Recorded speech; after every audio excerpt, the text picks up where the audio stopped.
Alléluia. Bien-aimés, nous allons continuer ce parcours à la fois d'expérience, mais aussi d'approfondissement de notre expérience de la foi dans le Saint-Esprit. Je voudrais méditer avec vous sur un très grand et un très très beau mystère. Je voudrais méditer avec vous le mystère de Marie, épouse du Saint-Esprit. Alléluia.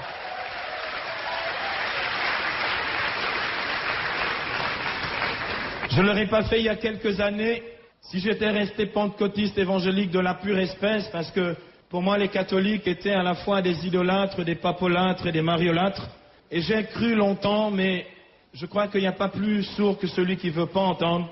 J'ai cru longtemps en fait que la piété mariale ou le mystère de Marie dans le plan du salut était un rajout tardif de l'Église catholique. Et j'ai été quelqu'un de très très sévère et de très très dur. J'ai chassé les esprits de Marie. Et je me repens publiquement de ce péché, je demande pardon au Seigneur et à sa mère. J'ai cru longtemps qu'elle était un obstacle au plan du salut de Dieu dans nos vies. Mais très curieusement, je suis venu à Marie par Jésus. Comme j'en parlais ce matin avec un frère de ma communauté, c'est vraiment Jésus qui m'a révélé sa mère. Et bien aimé, l'année dernière, ici, en ce lieu, Carlos Payan nous disait ceci, et j'ai été très très édifié par à la fois son ouverture, mais aussi son témoignage fraternel. Un homme qui cherche la vérité, qui croit dans la vérité, qui vit de la vérité parce qu'il appartient à la vérité. Il disait, il n'y a pas plus grande joie que l'on puisse faire à une maman, parlant de la Vierge, que de parler de son fils. Et bien aimé, je crois que le réajustement qu'il nous faut avoir dans notre piété mariale, c'est de ne jamais oublier que justement la Vierge n'est pas le terminus ad quem, comme on dit en latin. La Vierge n'est pas le terminus vers lequel nous allons. Justement, la Vierge nous donne le Fils, le Sauveur du monde, Jésus, l'unique médiateur entre Dieu et les hommes. Comme dit l'Écriture dans 1 Timothée, chapitre 2, verset 5, nous allons y revenir. Mais, bien-aimés, lorsque nous rencontrons Jésus, nous le rencontrons comme Seigneur Sauveur de nos vies. Nous le rencontrons aussi comme dit l'Écriture dans Romains chapitre 8, verset 29, l'aîné d'une multitude de frères. Il y a des chrétiens dans le coin? Et ce frère-là, ce grand frère, nous a révélé que nous avons un Père dans les cieux, Matthieu 6, 9 et suivant, et il nous a révélé sa mère. Et c'est de cette révélation que je voudrais parler, cette révélation dont l'Église a eu l'intelligence tout au long des siècles. Alors il y en a qui peuvent accuser l'Église en disant, mais oui, dans l'Écriture, les dogmes ne figurent pas très clairement. Ces fameux dogmes mariaux, ces dogmes concernant la Vierge Marie, il n'y a aucune trace scripturaire. Ce que vous dites est une pure invention des traditions des hommes. Il n'y a aucune trace. Mais je voudrais ce matin que nous regardions l'Écriture. Vous savez comment j'enseigne, bien-aimés? Je ne voudrais pas vous tromper, je ne voudrais pas en rajouter. Je voudrais justement que nous regardions l'Écriture et que nous réalisions, bien-aimés, qu'il n'y a aucun dogme marial qui ne soit fondé bibliquement. Simplement, il faut que nous nous mettions d'accord sur quelques affaires au point de départ. Jésus dit dans l'évangile de Jean, chapitre 16, versets 12 à 13, il dit « J'ai encore beaucoup de choses à vous dire que vous ne pouvez pas porter maintenant à ses disciples, que vous ne pouvez pas comprendre à présent. Mais quand il viendra, lui, l'Esprit de vérité, il vous conduira dans la vérité tout entière. » Ça veut dire quoi, bien-aimé?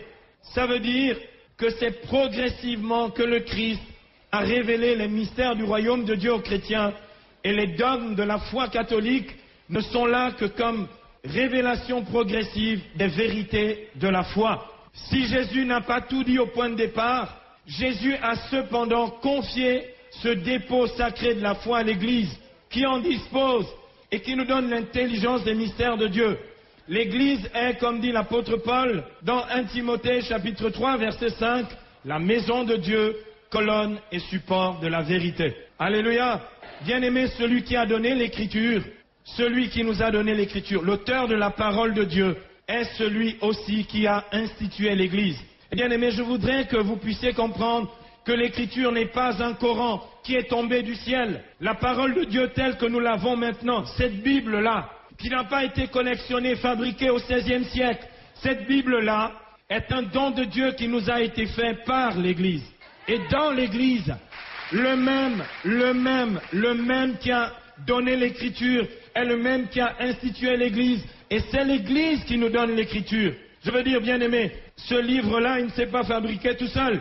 Ce livre a été canonisé par l'Église. Ça veut dire, il a été reconnu comme parole inspirée et authentique par l'Église. Je ne peux pas dire, j'écoute la parole de Dieu et je refuse l'Église qui est colonne et support de la vérité. Parce que c'est elle qui me donne la parole de Dieu. C'est trop facile de penser que la Bible est une sorte de livre autosuffisant qui serait descendu comme ça du ciel, Deus ex machina, et que ça, c'est tout d'un coup au milieu de nous, et on se dit, quand l'Écriture déclare, il n'y a qu'un seul médiateur entre Dieu et les hommes. Mais qui vous a dit qu'il n'y avait pas un seul médiateur entre Dieu et les hommes?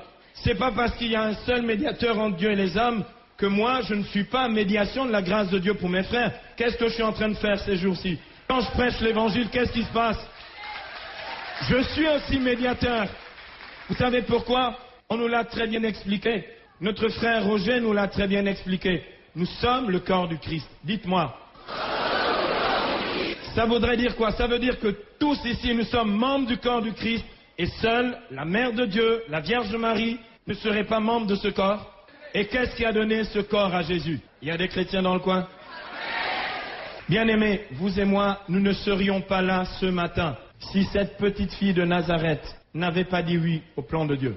Aucun protestant de la terre ne serait chrétien aujourd'hui si cette femme n'avait pas dit oui à Dieu.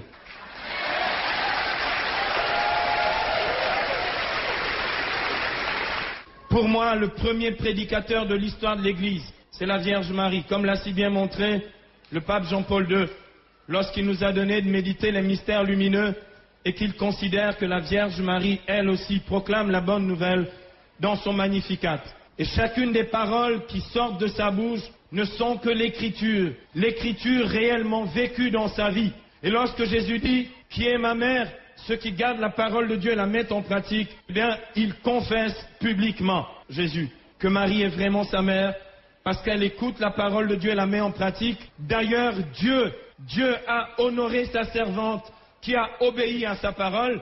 Élisabeth le reconnaît dans Luc 1,45 lorsqu'elle dit « Bienheureuse celle qui a cru, car tout ce qui lui a été dit de la part du Seigneur s'accomplira. » Amen. Et bien aimé, je voudrais que nous puissions ce matin plonger un peu plus dans ce mystère, que nous n'en restons pas à la superficie des guerres de clochers, puis il n'y a pas de guerre à faire. Je veux dire, on n'a pas à se disputer sur la Vierge. On l'accueille comme sa mère, ou on ne l'accueille pas. Mais il n'y a pas de motif, il n'y a pas de raison de se faire la guerre à cause de la Vierge Marie. Amen. Alléluia. Bien-aimé, la Bible déclare dans Galates, au chapitre 4, versets 4 à 6, « Quand vint la plénitude des temps, Dieu envoya son propre Fils, né de la femme, né sujet de la loi, pour affranchir les sujets de la loi et nous conférer l'adoption filiale. Et la preuve que vous êtes fils, c'est que le Père a répandu dans nos cœurs l'esprit de son Fils qui crie « Abba, Père ». Et bien aimé, il y a un lien entre l'incarnation du Verbe, sa venue dans le monde comme Seigneur et Sauveur du monde, Seigneur et Sauveur personnel de nos vies, la médiation de cette femme par laquelle il est venu au monde, et le mystère de notre propre adoption filiale qui passe par la médiation de cette femme, sans laquelle le Verbe de Dieu ne se serait pas fait chair. Et bien aimé, je ne peux pas réécrire l'histoire du salut. Je ne peux pas faire comme si cela n'existait pas. Je ne peux pas faire et mettre un blackout complet sur ce moment précis de l'histoire du salut qui fait que vous et moi, aujourd'hui, nous sommes rachetés. Il est absolument impossible de réécrire l'histoire du salut. On ne peut pas refaire ce que Dieu a voulu faire de cette façon-là. Et bien aimé, si j'accueille Dieu dans ma vie, je dois accueillir Dieu avec ses projets tels qu'il veut les réaliser et tels qu'il les a réalisés. Dieu a voulu sauver le monde par la médiation de cette femme. Et bien aimé, dans la plénitude des temps, et nous y sommes, Dieu a envoyé son propre Fils né de la femme.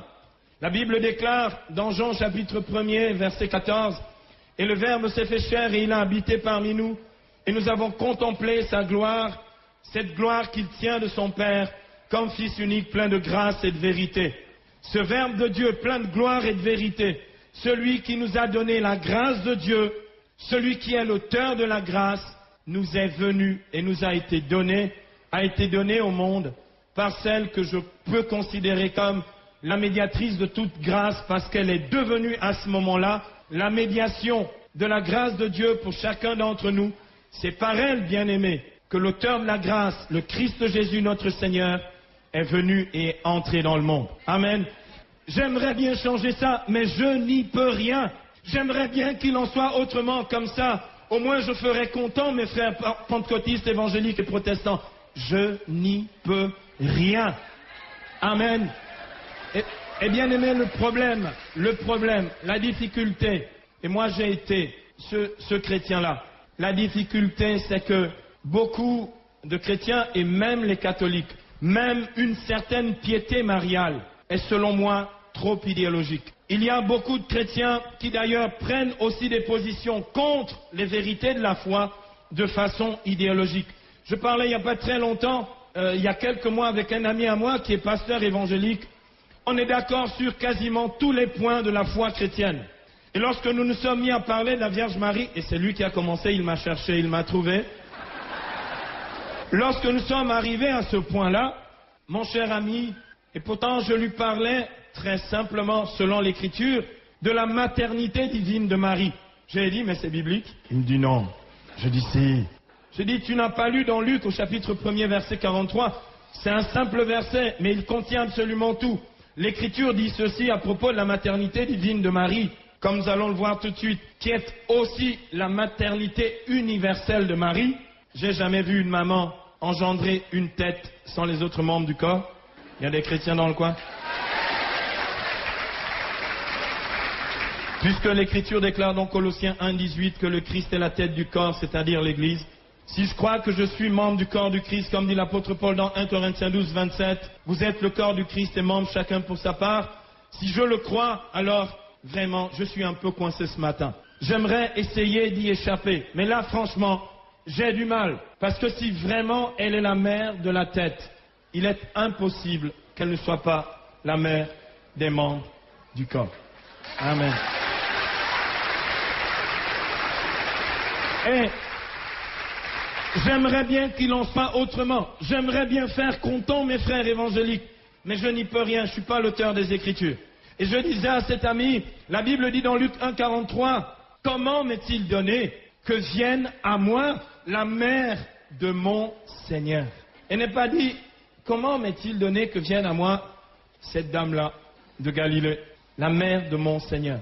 Et bien aimé, écoutez, pour ceux qui ont un tout petit peu étudié les Écritures, quand je dis Seigneur, en grec, c'est Kurios, mais en hébreu, c'est Adonai.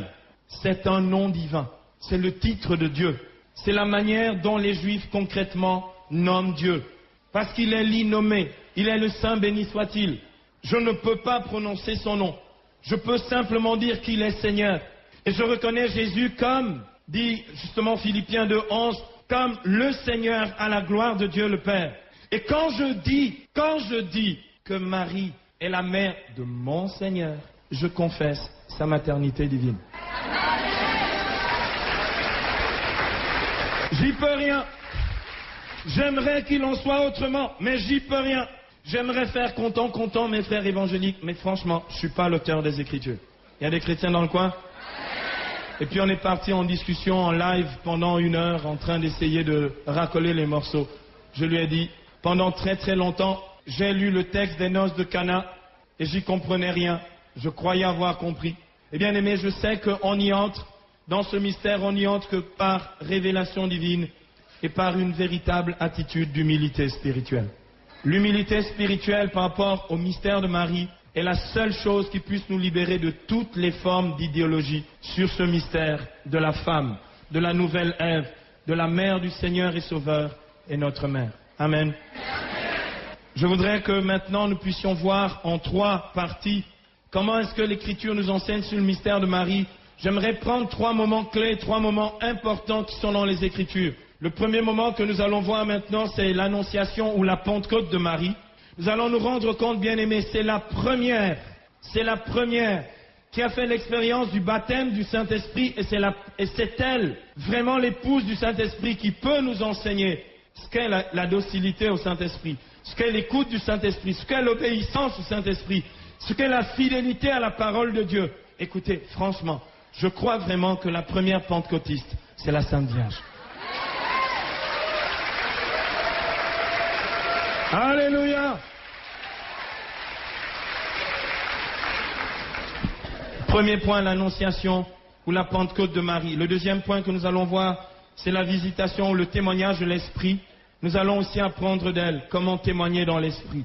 Et puis enfin, bien-aimés, nous allons voir le dernier point, les noces de Cana ou la manifestation de la gloire de Dieu. Je voudrais que nous puissions faire ce petit parcours biblique et voir qu'à chaque fois, derrière chacun de ces moments clés de la vie de Marie qui sont dans l'Écriture, il y a renfermé, il y a caché, mais en même temps révélé ce que Dieu nous dit sur le mystère de cette femme, la mère du Seigneur, la mère du Sauveur, notre mère. Et bien aimé, après ce moment-ci, nous allons tester réellement si la Vierge Marie est une pentecôtiste. Amen. Ah, j'aimerais vous raconter une petite histoire avant d'aller plus loin. J'ai conduit un pèlerinage d'un peu plus de 200 jeunes à Medjugorje il y a maintenant 4 ans. C'était en 2001, il y en a quelques témoins qui sont dans le coin ici. J'ai conduit ce pèlerinage de ces jeunes, on était vraiment motivés, vraiment pour aller dans ce lieu, et je me souviens de la dernière veillée de prière. La dernière veillée de prière, c'était un chapelet des mystères glorieux. Nous avons commencé, premier mystère glorieux, la résurrection de Jésus, fruit du mystère, la foi. Nous avons fait notre dizaine de chapelets. Jusque-là, tout allait encore à peu près bien. Deuxième mystère glorieux, l'ascension de Jésus, fruit du mystère, l'espérance. Jusque-là, ça allait encore moyennement bien. Troisième mystère glorieux, la Pentecôte, fruit du mystère, l'effusion du Saint-Esprit. Là, tout n'allait plus très très bien. Parce qu'il y a eu une telle libération de la puissance de Dieu, on n'a jamais fini ce chapelet. Alléluia! On va vérifier dans un instant. Écoutez, c'est du pratico-pratique. Vous n'êtes pas obligé d'ajouter foi à ce que je dis ici. Mais c'est tant pis pour vous parce que c'est l'Écriture. Si j'avais dit, acclamons la parole de Dieu, vous auriez dit, louange à toi Seigneur. Vous faites comme vous voulez. La Bible déclare dans Romains au chapitre 1er verset 16 que l'évangile est puissance de Dieu pour le salut de tout homme qui croit. Si tu n'y crois pas, il n'y a pas de puissance. Si tu crois, il y a de la puissance. Amen. Et bien aimé, il y a certains passages ici, l'annonciation, la visitation, les noces de Cana. J'aimerais bien faire disparaître ça de la Bible et comme ça on serait tranquille. Mais je ne sais pas comment on fait pour faire disparaître ça de la Bible. Amen. Eh bien, plongeons dans le mystère. L'annonciation ou la Pentecôte de Marie.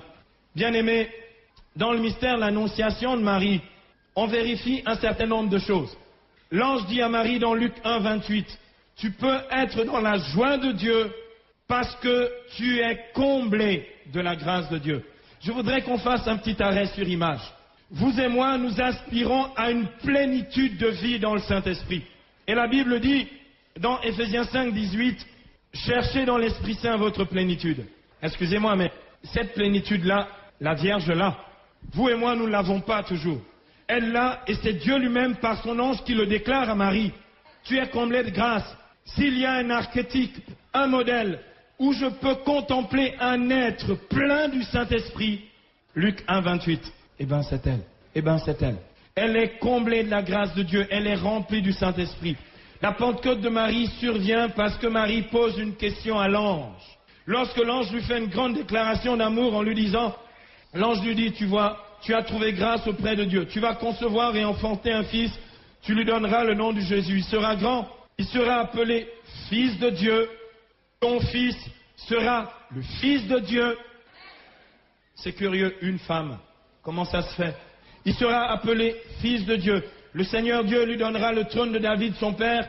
Il régnera sur la maison de Jacob pour des siècles. Et son règne n'aura pas de fin. Marie dit, c'est super.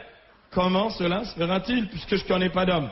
Et là, l'ange lui donne le secret de toute fécondité spirituelle. Et bien aimé, attention, et même de toute fécondité naturelle.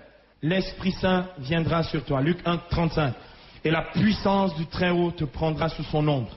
C'est pourquoi celui qui naîtra de toi sera saint et sera appelé Fils de Dieu. Bien aimé, excusez-moi, dans les assemblées charismatiques, Toutes les fois que l'on dit « Seigneur Saint-Esprit, étends ton ombre au milieu de nous », il y a des guérisons qui se produisent.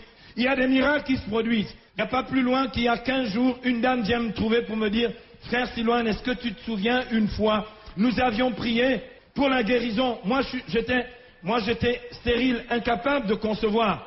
Ça faisait 3 ans et demi que j'étais marié. C'était impossible pour moi d'avoir des enfants. Nous avons prié dans l'Esprit Saint, la puissance de Dieu est venue en moi. Regarde, tu vois, mon ventre a poussé un tout petit peu. Alléluia.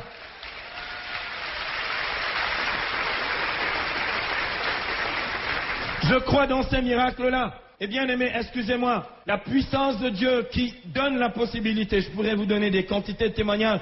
Je disais il n'y a pas très très longtemps, rien que pour l'année 2004, j'ai vu 11 couples stériles incapables de concevoir selon la chair, concevoir miraculeusement. Amen.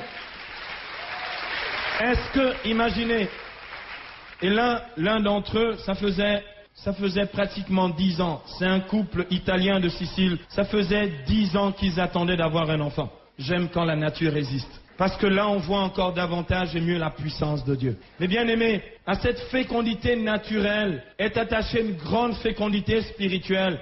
Cette fécondité spirituelle ne peut pas venir simplement de nos bonnes œuvres et de nos pratiques. Si elle est spirituelle, elle ne peut venir que de l'esprit. Et la fécondité spirituelle de la vie de Marie, comme la fécondité spirituelle de nos vies, ne peut venir que d'une vie authentique dans le Saint-Esprit. Alléluia. Parce que c'est l'Esprit qui nous fait porter du fruit, comme dit Galates chapitre 5 verset 22. C'est l'Esprit qui nous fait porter du fruit. Et les fruits de la grâce de Dieu en nous ne peuvent être que des fruits spirituels. Et la Vierge Marie, nous pouvons contempler ces fruits de la grâce de Dieu dans la vie de Marie. La douceur, l'humilité, la patience, la longanimité, la miséricorde, la maîtrise de soi, la serviabilité, comme nous allons le voir dans le deuxième point, puisqu'elle va rendre service à sa cousine Élisabeth dans le mystère de la visitation. Et tous les autres fruits de l'esprit, la joie, voyez-le dans le Magnificat, la joie, l'amour, la paix. Elle est même Regina Pacis.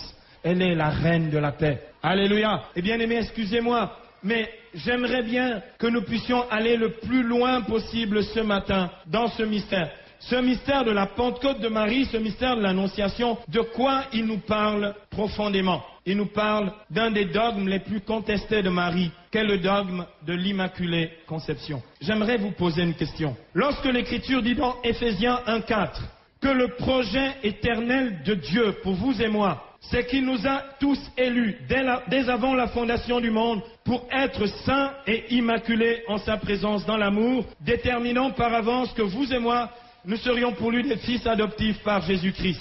Dites-moi, Dieu a décrété de toute éternité que ce projet-là concernait toutes les créatures, sauf la Vierge Marie. Et si ce projet de Dieu, qui est un plan de Dieu, se réalise de façon, on va dire, de façon exemplaire dans un être, n'est-ce pas le dessein de Dieu de nous le révéler et de nous faire comprendre qu'un être humain peut être immaculisé?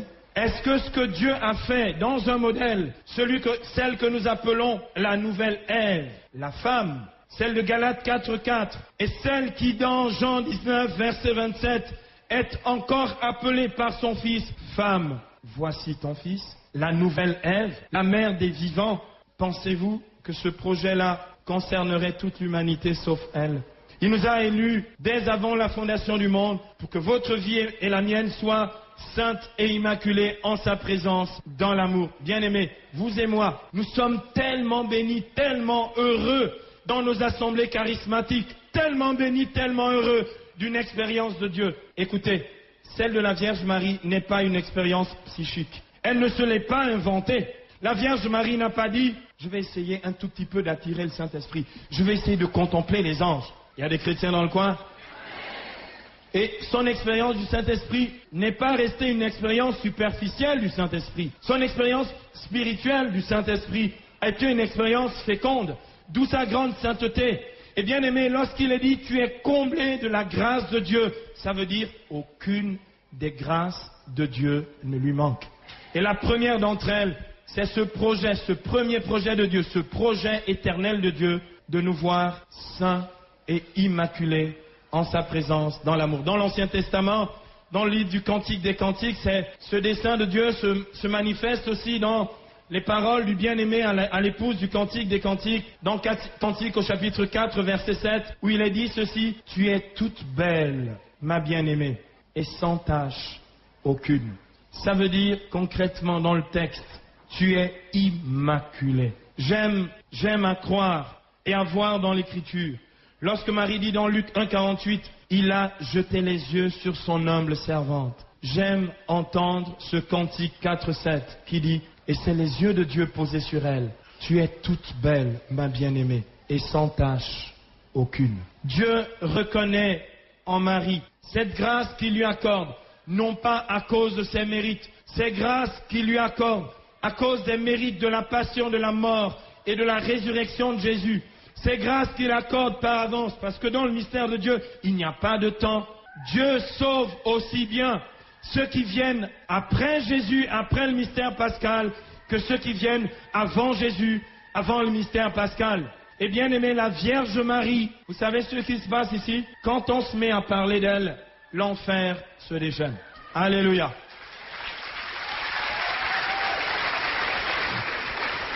Il y a des chrétiens dans le coin. Elle est immaculée. Bien-aimé, il ne pouvait pas en être autrement. Pourquoi? Dans l'Écriture, dans le livre de l'Exode, le Seigneur dit à Moïse, dans Exode 33, verset 20, le Seigneur dit à Moïse, « Hé, Moïse, nul ne peut me voir et vivre. » D'autres traductions de Bible, particulièrement les traductions protestantes, disent ceci, « Personne ne peut voir Dieu sans mourir. » Est-ce que vous m'avez suivi? Personne ne peut voir Dieu sans mourir. Eh bien, aimé, excusez-moi, le voir. Or, elle, c'était pas le voir, c'était le contenir en elle pendant 9 mois. Vous imaginez, personne ne peut voir Dieu et vivre. Vous savez pourquoi? Parce que la sainteté de Dieu est tellement forte que si elle se manifeste dans sa totalité, pleine de gloire, personne ne pourrait tenir. Mais vous imaginez, si elle était marquée par le péché, aurait-elle pu supporter le moment de l'incarnation? Impossible. La Vierge aurait explosé sur le champ. Il fallait qu'elle soit immaculée, parce que le Dieu qu'elle a porté en elle est un Dieu saint, un Dieu 3 fois saint, un Dieu immaculé. Il ne pouvait pas en être autrement. Et bien aimé, la Vierge Marie n'a pas donné une chair de péché au Fils de Dieu. Celui, comme dit l'apôtre Jean, dans sa première lettre, au chapitre 3, verset 5, celui qui est venu pour enlever le péché est celui en qui il n'y a point de péché. Le Christ n'avait pas une chair, le corps de Jésus, la chair de Jésus n'était pas une chair de péché. Or, ce corps de Jésus, cette chair de Jésus, il l'a reçue de cette mère qui ne pouvait pas être autrement qu'immaculée.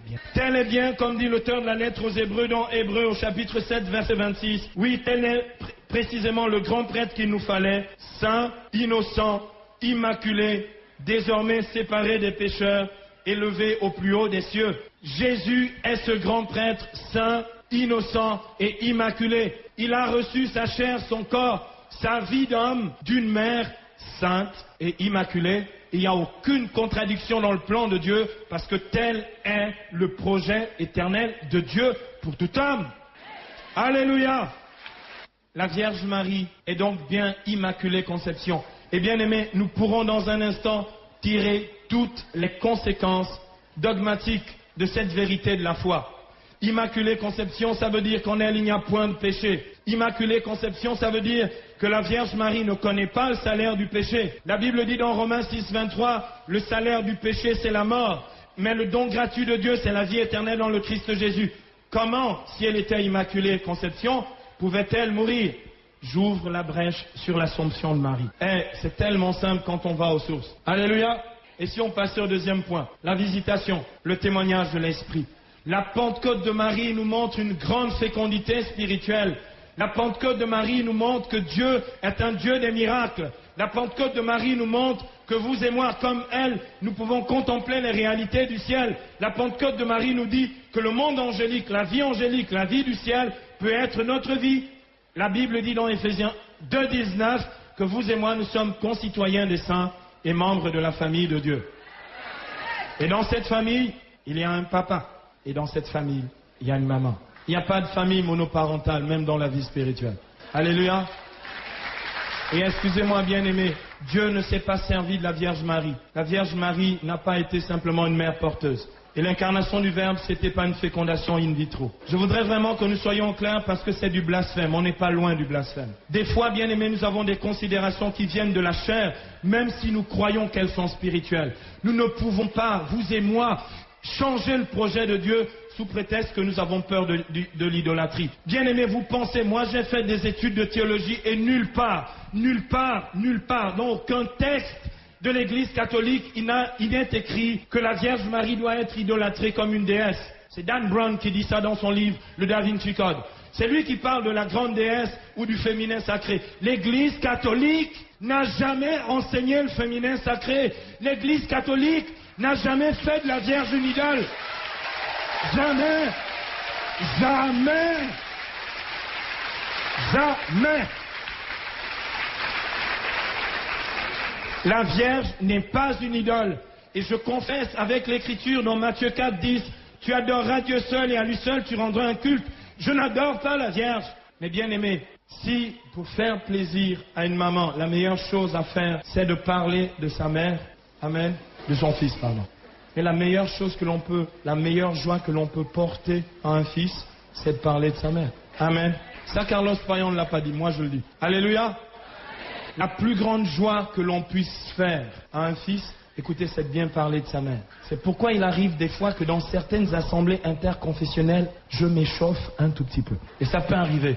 Pourquoi, bien aimé, je trouve vraiment irrespectueux que quelqu'un débarque chez moi. Il débarque chez moi. Vous imaginez la petite maison de Nazareth. Un pentecôtiste arrive dans la maison de Nazareth et commence à raconter des salades sur la Sainte Vierge. Et Jésus regarde en disant, quoi ? C'est ainsi que tu traites ma mère. Est-ce que vous imaginez Jésus être tranquille en disant, ouais, c'est un frère en Christ. Jésus va d'abord lui refaire la doctrine biblique et va lui dire, ouvre les yeux, cesse d'être incrédule, deviens croyant. Amen.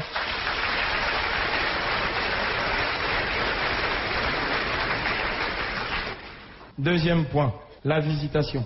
Il est écrit ici dans l'évangile de Luc, au chapitre 1er toujours, les versets 39 à 45. En ces jours-là, Marie partit et se rendit en hâte vers la région montagneuse dans la ville de Juda. Elle entra chez Zacharie et salua Élisabeth. Et il advint dès qu'Élisabeth eut entendu la salutation de Marie, que l'enfant tressaillit en son sein, et Élisabeth fut remplie du Saint-Esprit. Curieux. L'idole des cathos communique le Saint-Esprit. Bizarre. Comment ça se fait? C'est ça le problème qui est intriguant, justement. Quand je débarque avec mes fringues, vous savez, c'est la dernière collection pour la saison prochaine. Quand je débarque comme ça avec mes fringues, les gens disent, dans les milieux évangéliques et protestants, ils disent, tu te sers de ce truc? Je dis oui, ça libère l'onction.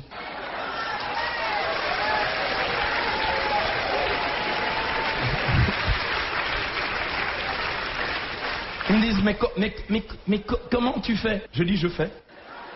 Et je le fais même très très bien.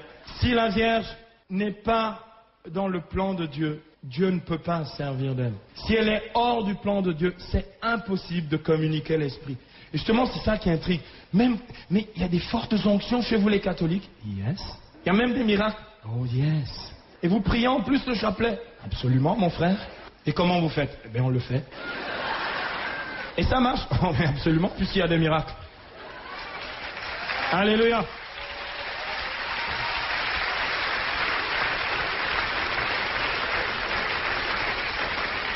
J'ai prêché il y a 2 ans, non il y a 3 ans maintenant, après la première convention Nouan ici, je suis parti à Saint-Denis-du-Maine, prêcher une retraite, l'intitulé était sympathique, c'était intitulé « Guérir avec Marie ». Et bah oui, écoutez, je peux faire de la doctrine, si ça fonctionne pas, c'est des bobards, c'est du bluff. Pour ceux qui étaient là, est-ce qu'il y en a encore quelques-uns qui se souviennent? Levez la main, ceux qui étaient à Saint-Denis-du-Maine, à cette retraite, il y en a quelques-uns. Levez bien la main. Ok, vous pouvez baisser la main. Il n'y a pas une seule journée où nous n'avons pas vu la puissance de Dieu et des guérisons par Marie. Pas une seule journée. Pas une seule journée. Et bien aimé, excusez-moi, mais Dieu réellement se sert de cette femme aussi pour faire l'œuvre du réveil dont nous vivons aujourd'hui. Et c'est curieux, la discrétion de Marie, mais comme dirait Richard Bogban, j'aime bien ce qu'il dit, Marie a été discrète longtemps pour ne pas éclipser son fils. Et gloire à Dieu qu'il en soit ainsi. Parce qu'elle n'est pas Dieu. Mais Marie est tellement discrète qu'elle apparaît partout dans le monde aujourd'hui. Elle multiplie les apparitions.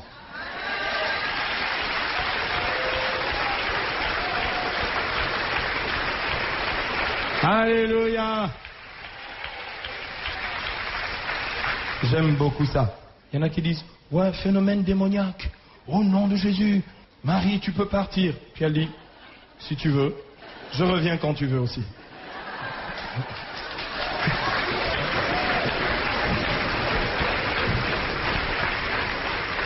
Ouais, mais les apparitions, c'est des faux trucs. Ah bon? Est-ce que tu lis l'Écriture, mon frère? Dans Matthieu 17, tu sais, 2 personnes qui ont été assomptées dans la gloire de Dieu. Moïse, dont on n'a jamais trouvé le corps, et Élie, qui est monté dans un char de feu. Donc, ils ont été glorifiés par Dieu lui-même, apparaissent avec Jésus. C'est curieux. Les apparitions sont même prévues dans Matthieu 17.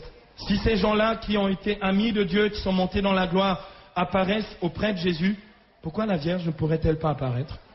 Il y a des chrétiens dans le coin ici. Où est le problème? Où est le problème?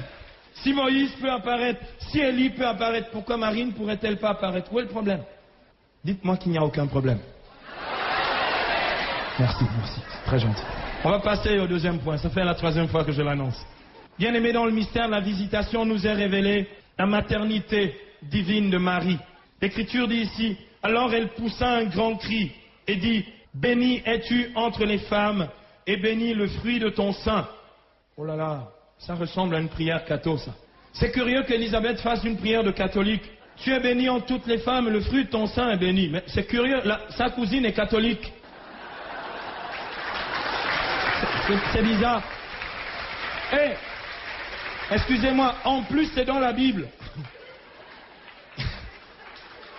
C'est bizarre, c'est curieux, ils étaient déjà catholiques de ce temps-là, je trouve ça merveilleux. Vous savez, excusez-moi, mais vous savez qu'au... Attendez. Mais vous savez qu'au paradis, nous serons tous catholiques?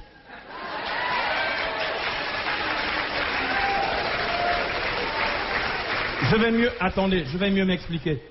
Au paradis, il n'y aura que des catholiques. Là, les applaudissements se font un peu moins retentissants. En fait, non, attendez, bien-aimés, excusez-moi, je vous comprends. Je comprends votre souci de l'unité de l'Église, mais justement, vous ne m'avez pas bien compris. Au paradis, il y aura tout le monde, c'est ce que ça veut dire.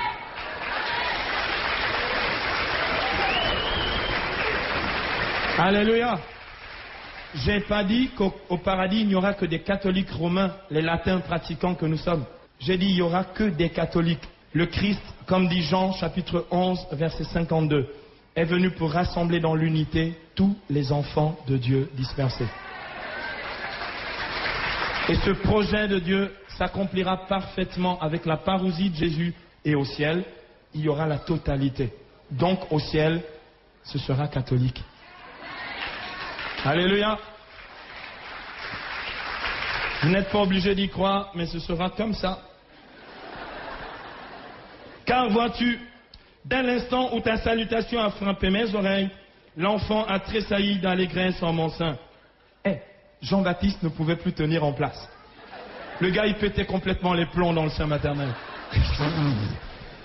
Il avait tout d'un coup improvisé une assemblée de prière, 4e vague dans le sein d'Élisabeth.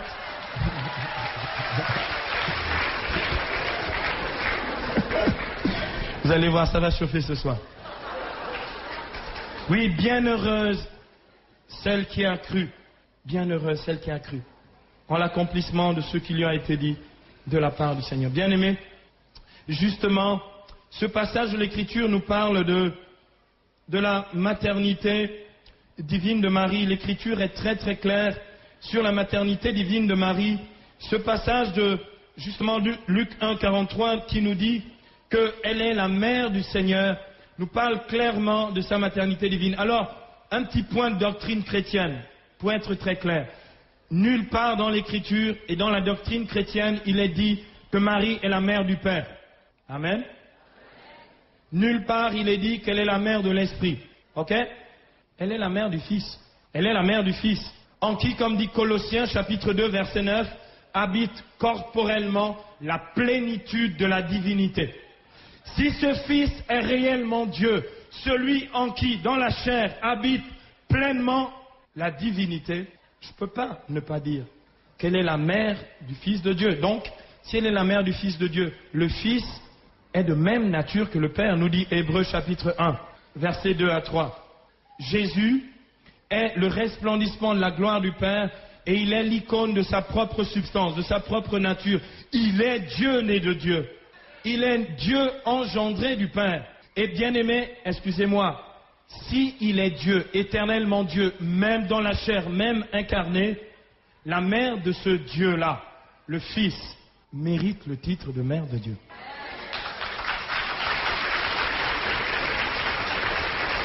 Alléluia. Et on n'a pas attendu le XVIe siècle pour se poser des questions. Les premiers chrétiens de la fin du IIe siècle la vénéraient déjà comme mère de Dieu. Et au Ve siècle, ils en avaient tellement marre qu'il y en ait encore dans la chrétienté qu'ils ne comprennent pas, qu'ils en ont fait le premier dogme marial de l'histoire d'Église. En 431, les chrétiens sont sortis dans la rue et ils ont commencé à crier « Mère de Dieu ! Mère de Dieu ! Mère de Dieu ! Mère de... » Ils ont fait une manif. La manif était tellement forte, les évêques ont eu la trouille, ils l'ont proclamé Mère de Dieu.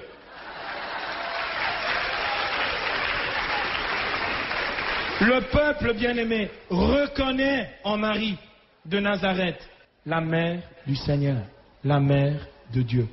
Luc 1, 43, c'est biblique. C'est pas seulement dogmatique. Le dogme vient après.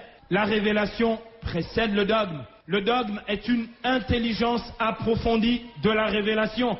Mais le dogme ne se substitue pas à la révélation. C'est Dieu qui donne cette intelligence à l'Église. C'est l'Esprit, comme dit Jean, chapitre 16, verset 13, qui conduit dans la vérité tout entière.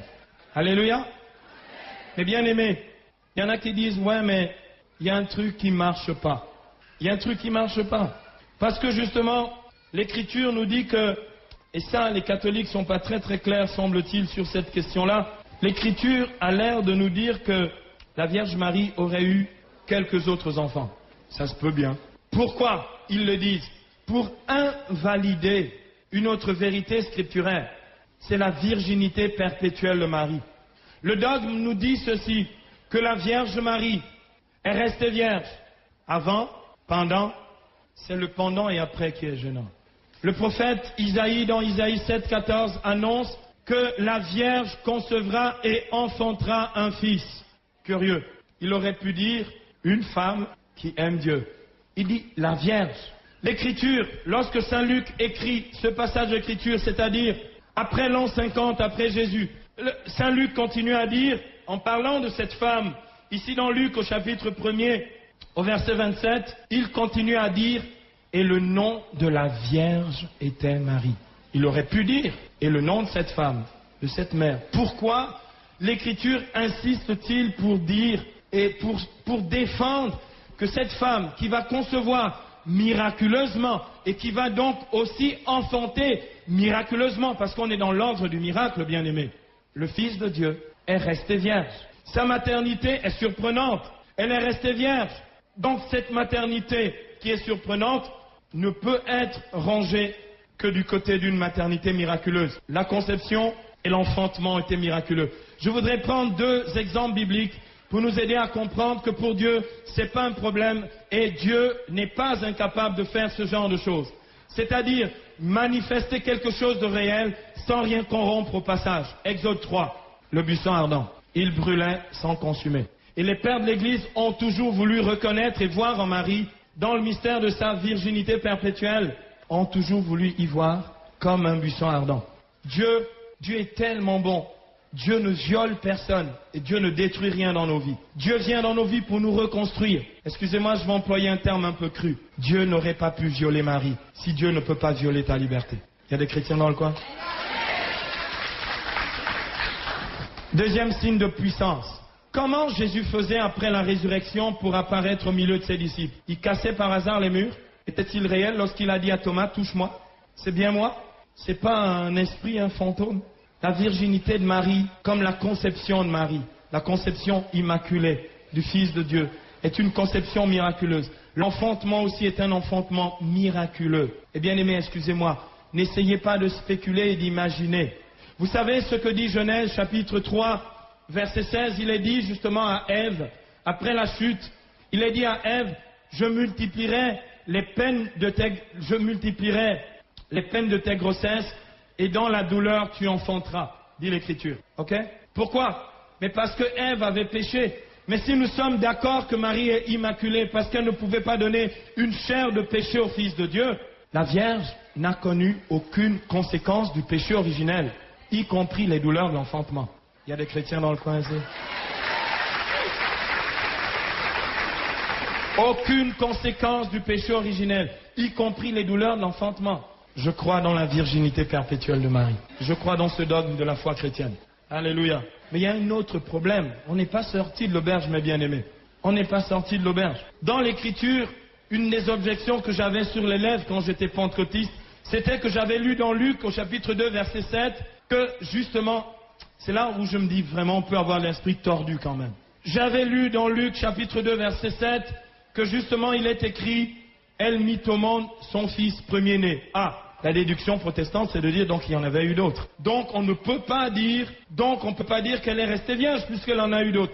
Si on dit le premier est, eh ben ok, d'accord, on accorde, le premier c'était miraculeux. Ce fils premier-né, comment ça se fait? Donc il y en a eu d'autres. Ah oui, mais d'ailleurs, oh, mais attendez, mais vous lisez pas les Écritures.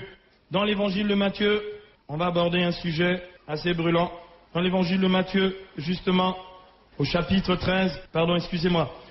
12, les versets 46 à 50, Matthieu 12, 46 à 50. Il est question des frères et sœurs de Jésus. Waouh! Les cathos, là, ils sont quelque peu coincés. Là, ils ferment les yeux et ils disent le chapelet.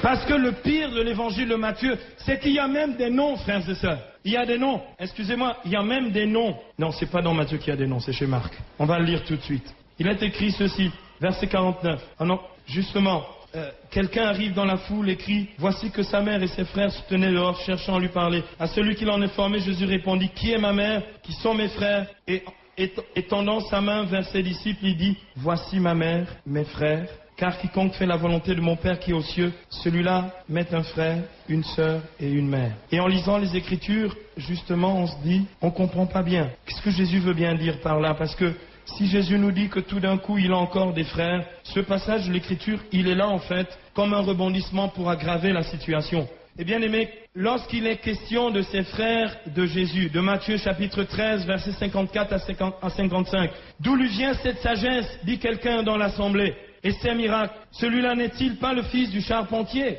N'a-t-il pas pour mère la nommée Marie? D'ailleurs, ce gars-là, il prêche en faveur de la maternité divine de Marie. N'a-t-il pas pour mère la dénommée Marie? Et pour frère? Ah oui, justement, c'est ce passage dont je parlais à l'instant, de Matthieu 13. N'a-t-il pas pour frère Jacques, Joseph, Simon et Jude? Et ses sœurs ne sont-elles pas toutes parmi nous? Alors là, vraiment, on est mal. Hein. En plus, il y a des noms. Là, on est carrément mal, parce qu'on se dit, mais c'est pas possible. En plus, il y a des noms. Elle mit au monde son fils premier-né. Il y en a eu d'autres. Leurs noms sont dans l'Écriture, Matthieu 13, 54 à 55. La preuve est là. Frère, as-tu lu correctement toutes les Écritures? Il est dit quelques chapitres plus loin.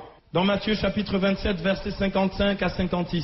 Vous pouvez aller vérifier, quelle que soit la Bible chrétienne, quelle que soit la traduction de Bible. Vous trouvez ça dans la Louis II et dans quelques autres Bibles. Il est écrit dans Matthieu 27, 55 à 56, il y avait là, près de la croix de Jésus, de nombreuses femmes qui regardaient à distance. Celle-là même qui l'avait suivi depuis la Galilée et le servait entre autres, écoutez bien, le nom des femmes. Il y avait entre autres Marie de Magdala que nous avons fêtée hier, ensuite Marie, mère de Jacques et de Joseph. Waouh! Mais j'ai trouvé déjà ces noms-là quelque part. J'ai vu quelque part dans Matthieu chapitre 13, versets 54 à 55, que la dénommée Marie avait pour enfants Jacques et Joseph. Mais ici, dans Matthieu 27, on ne cite pas Simon et Jude en plus. C'est qui cette autre Marie? Vous la retrouvez dans un autre évangile parallèle, dans le chapitre 19 de l'évangile selon Saint Jean, verset 25.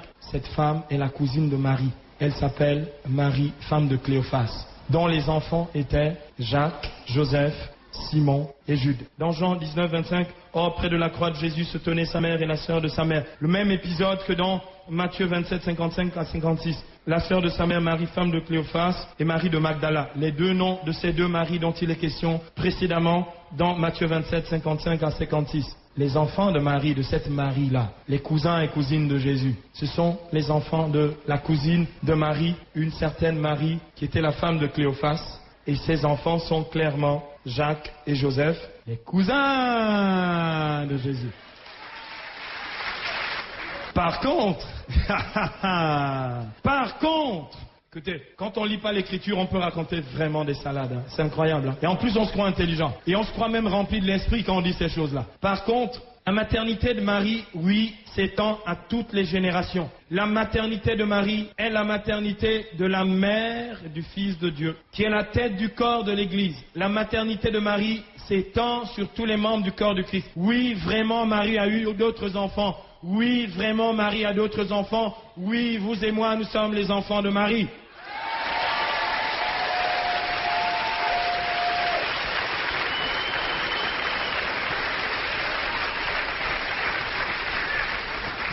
Et comment ça se peut? Eh bien, ça se peut que Colossiens 1,18 a rendu un très mauvais service aux protestants. Jésus est vraiment la tête du corps, c'est-à-dire l'Église.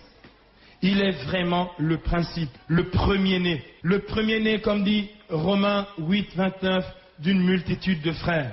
Il est vraiment le premier-né, dans le sens où il est vraiment le premier engendré d'une multitude de frères. Et bien aimé, ici, je pourrais, mais pendant très très longtemps, avec l'écriture à l'appui, mais il faut que je rentre dans mon timing, et il faut que l'on prie, il faut qu'elle démontre réellement qu'elle est la mère de Dieu en ce lieu, et qu'elle est notre mère en ce lieu.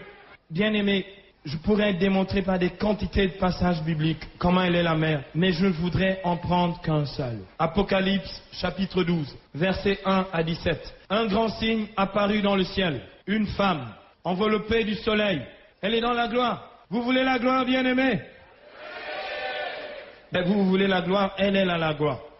Et cette vision de l'Apocalypse, chapitre 12, c'est bien le texte que l'Église utilise pour le mystère de l'Assomption de Marie. L'Assomption de Marie. Cette femme, le soleil l'enveloppe, elle a une couronne de 12 étoiles. Ce que j'aime dans l'Apocalypse, ce sont les symboles. Le chiffre 12 est le chiffre biblique pour parler du peuple de Dieu. Il y a des chrétiens dans le coin? Les 12 tribus d'Israël et les 12 apôtres qui sont les fondations de la nouvelle cité, ou la cité sainte, l'église du Christ, le peuple nouveau, le peuple de l'ancienne et de la nouvelle alliance. A pour mère Marie, elle est vraiment la fille de Sion et la mère de l'église. Elle est vraiment la mère du peuple de Dieu. C'est elle qui est vraiment notre mère. Elle est notre mère bien sûr parce que nous sommes membres du corps mystique du Christ. Et donc, elle est aussi la mère du corps mystique du Christ, sauf si, sauf si tu milites pour la division du corps du Christ. Il y a des chrétiens dans le coin ici.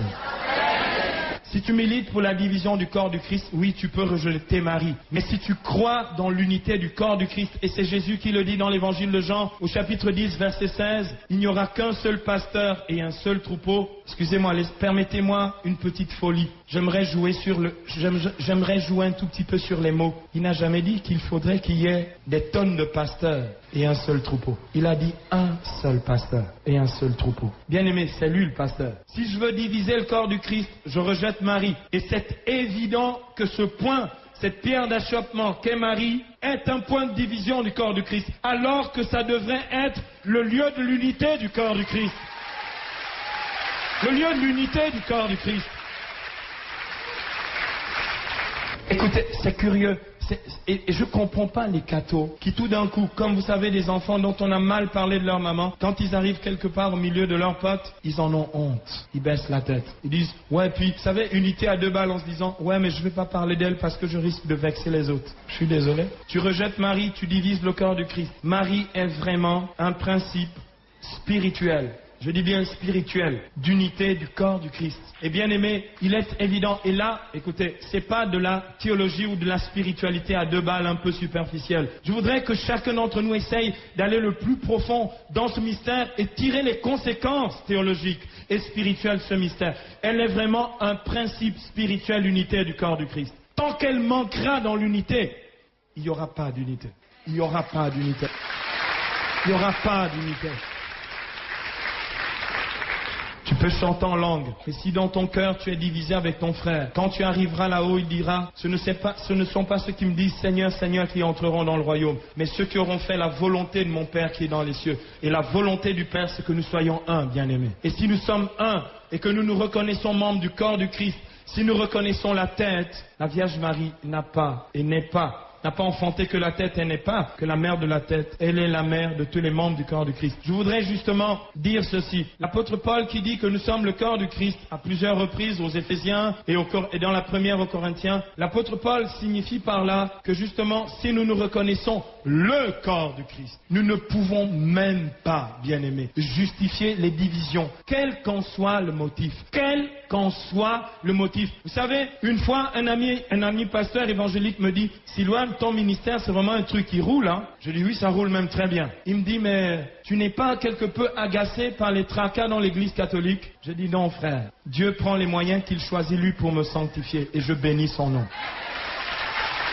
Et il m'a dit ceci, franchement, avec tout le ministère que tu as, tu pourrais vraiment fonder une église. J'ai dit, frère, tu n'as pas lu l'écriture. Jésus dans Matthieu chapitre 16, verset 18, il dit, tu es pierre, et sur cette pierre, je bâtirai mon. Il n'a pas dit mes églises, mon église.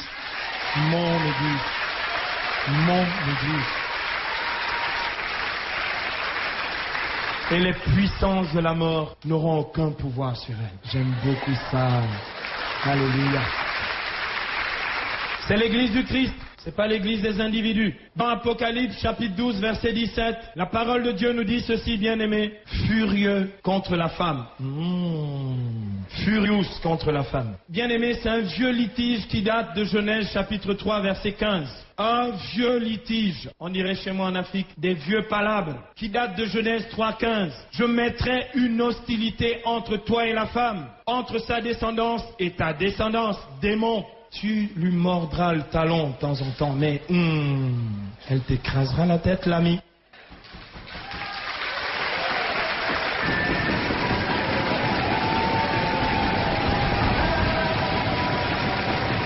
Alléluia. Ça c'est la descendance de la femme qui écrase la tête de l'ennemi. Waouh, gloire à Dieu. Le dragon qui n'a pas pu justement, le dragon qui n'a pas pu atteindre le Fils, s'est mis en guerre, dit l'Écriture dans Apocalypse 12, 17, contre le reste des enfants de la femme. Et c'est qui le reste des enfants de la femme? La Bible dit dans Apocalypse 12, 17, ceux qui gardent les commandements de Dieu et le témoignage de Jésus-Christ. Alors, dans toutes les églises chrétiennes, je pose la question aux chrétiens, qui ici garde les commandements de Dieu? Alors les protestants lèvent la main. Qui ici a le témoignage de Jésus? Les protestants lèvent la main. Je dis, alors vous êtes le reste des enfants de la femme? Alléluia. Ouais, mais tu sais, Silouane, lorsqu'il est question de la femme dans l'Apocalypse, il est question de l'Église. Ouais, mon gars, tu peux faire comme tu veux. Mais c'est curieux que cette femme-là de l'Apocalypse enfante un fils, un garçon, tout d'un coup, qui est le berger de toutes les nations. Vous en avez un autre berger? Qu'est-ce qu'il a dit dans Jean 10? Je suis le bon berger. Vous en connaissez un autre? Curieux. Salut, le reste des enfants de la femme, comment allez-vous?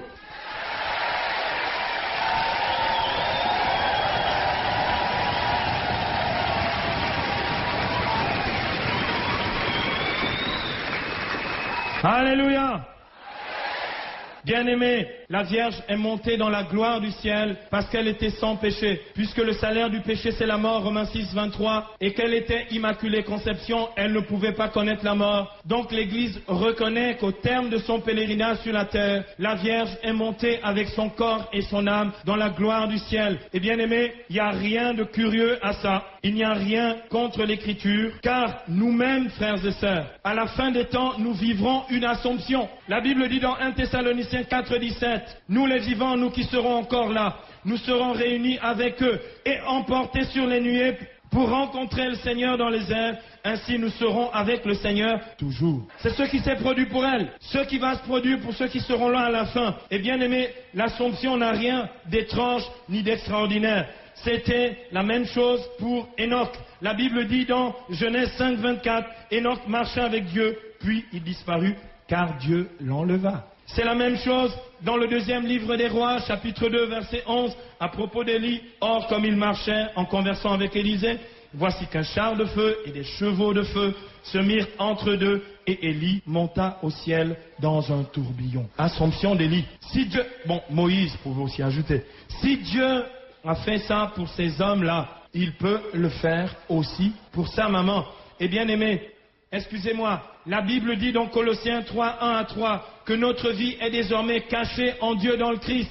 Or, il est possible dans le plan de Dieu, c'est juste pour vous parler de la possibilité de l'Assomption, bibliquement, il est possible dans le plan de Dieu qu'un homme ou une femme soit assompté. Il n'y a rien d'étrange lorsque l'Église proclame le dogme de l'Assomption de Marie. C'est ce qui adviendra pour ceux qui seront encore là, si vous faites de vieux os, lorsque le Christ se reviendra dans la gloire.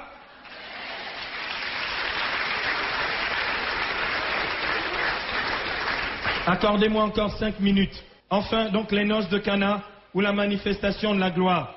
Dieu a glorifié Marie en lui donnant la gloire qu'elle mérite comme mère de Dieu. Écoutez, au ciel, vous avez le roi des rois assis sur son trône. Vous avez le fils du roi, Jésus de Nazareth. Vous pensez vraiment que s'il y a le roi des rois, le Père éternel, le fils bien-aimé du Père, il va dire, ok, la Vierge, tu m'as bien servi, tu n'étais qu'une mère porteuse, mais quand tu arrives au paradis, surtout, tiens-toi le plus loin possible de moi parce que je n'ai rien à faire avec toi. C'est comme ça que quelques-uns interprètent les noces de Cana. Vous vous souvenez, moi je lisais comme ça quand j'étais protestant. Est-ce que vous vous souvenez, lorsqu'il n'y a plus de vin à Cana et ce soir on va boire à gogo et la Vierge va intercéder pour ça, lorsque dans les noces de Cana, je ne sais pas si vous vous souvenez, bien-aimés, il n'y a plus de vin, verset 3. Verset 4, Jean chapitre 2, verset 4, la mère de Jésus lui dit, ils n'ont plus de vin. Et là Jésus répond, femme, que me veux-tu, mon heure? Je vais vous dire comment, lorsque j'avais l'esprit tordu, j'interprétais. Avec mon esprit tordu, je disais, Jésus est en train simplement de dire, voyez, c'est la preuve qu'il n'a rien à faire avec elle. Jésus était, semble-t-il, en train de dire, mêle-toi de tes affaires, ne t'occupe pas. Qu'y a-t-il entre toi et moi? Mêle-toi de tes affaires. Jésus n'était pas en train de mépriser Marie, lui qui nous dit dans l'Écriture d'honorer notre Père et notre Mère. Il ne pouvait pas l'humilier publiquement et il n'était pas en train de le faire. Il n'était pas en train de l'écarter, de l'éjarter. Il était simplement en train de parler du moment de sa manifestation. J'ai prêché la Pentecôte l'année dernière avec le pasteur avec le pasteur Jean-Louis Jaillet à Saint-Ouen à Paris. Jean-Louis Jaillet a dit un truc assez intéressant, théologiquement juste. Jean-Louis Jaillet, il a beaucoup évolué dans sa prédication de ce point de vue-là. Il a dit, la Vierge Marie a enfanté 2 fois son fils. Je dis, c'est génial. La première fois pour le donner au monde et la deuxième fois à Cana de Galilée pour le pousser dans le ministère. Alléluia. Et c'est ce qui se passe ici. Lorsqu'il dit à sa mère, mon heure n'est pas encore venue, il lui dit, je ne peux pas commencer le ministère, je n'ai pas encore le signal du Père. Et nous savons bien que quand il est question de l'heure de Jésus dans l'évangile de Jean, c'est l'heure de sa passion. Jean chapitre 13, verset 1. Quand l'heure fut venue de passer de ce monde à son Père, ayant aimé les siens qui étaient dans le monde, il les aima jusqu'au bout. Jean 17, 1. Père, l'heure est venue, glorifie ton Fils. Quand il est question de l'heure de Jésus, il est question de l'heure de sa manifestation dans la gloire. Et Jésus se manifeste glorieux à Cana. Jean chapitre 2, verset 11. Il manifesta sa gloire et ses disciples crurent en lui. Je pose la question à tout chrétien, quelle qu'en soit la dénomination. Si elle n'était pas dans le plan de Dieu, comment ça se fait qu'il a fait le miracle? Comment ça se fait qu'il a fait le miracle? Comment ça se fait que si elle n'avait rien à voir avec le plan de Dieu, c'est fonctionné à Cana? Il y a des chrétiens dans le coin.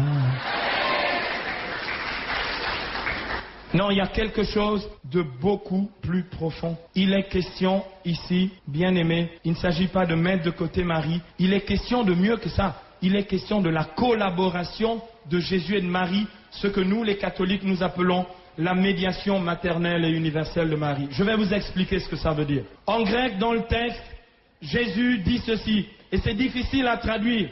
La traduction « que me veux-tu, femme » n'est pas, selon moi, la plus précise. En grec, c'est « ti emoi kaisoi ». Ok, ceux qui ont le don d'interprétation des langues pouvaient interpréter. « Ti emoi kaisoi », ça veut dire « qu'en est-il pour toi et pour moi ? Mon heure n'est pas encore venue ». Ça veut dire quoi? Je traduis en français courant. Que pouvons-nous faire maintenant, maman? Mon heure n'est pas encore venue. Que pouvons-nous faire maintenant? Il s'agit de la collaboration, de la médiation participée de Marie à l'unique médiation de Jésus qui est l'unique médiateur entre Dieu et les hommes.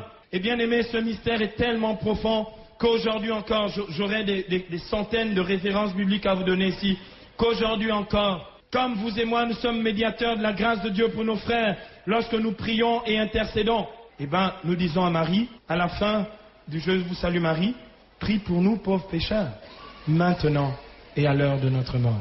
Amen. On peut acclamer le Seigneur.